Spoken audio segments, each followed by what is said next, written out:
Last অগস্টে Mrs India কন্টেস্টের সম্বন্ধে দেখেছিলাম ফেসবুকে। সেটা দেখে আমার ইচ্ছে হলো যে আমি করি। এটা ছোটবেলাকারই স্বপ্ন ছিল, সবাই ক্রাউন টাউন পরে ভালো ভালো জামা কাপড় পরে ফটো টটো তোলে, তখন থেকে আমার ইচ্ছে ছিল আমিও কেন না করি একবার চেষ্টা করে। তো সেই জন্য 60 বছর বয়সে আমি ওই প্রতিযোগিতায় নাম দিলাম।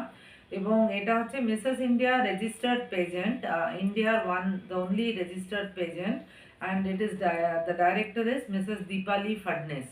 তো ওনার পরিচালনায় এই মিসেস ইন্ডিয়া প্রোগ্রামটা হয়, জয়পুরে হয়েছিল।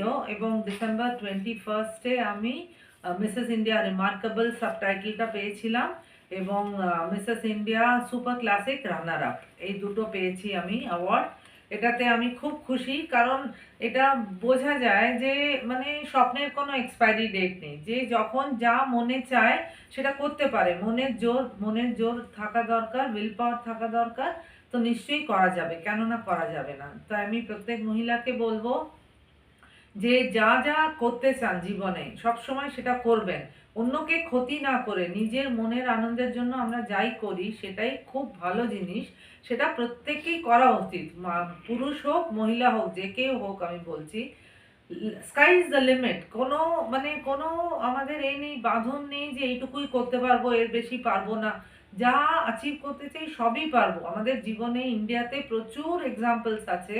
তো আমি সেটা নিয়ে এখন বেশিক্ষণ বলবো না, কিন্তু আমি হ্যাঁ এই জীবনে অনেক কিছু নতুন শিখলাম। আর শেখার কোনো বয়স নেই, লাস্ট দিন পর্যন্ত আমরা শিখে যাই।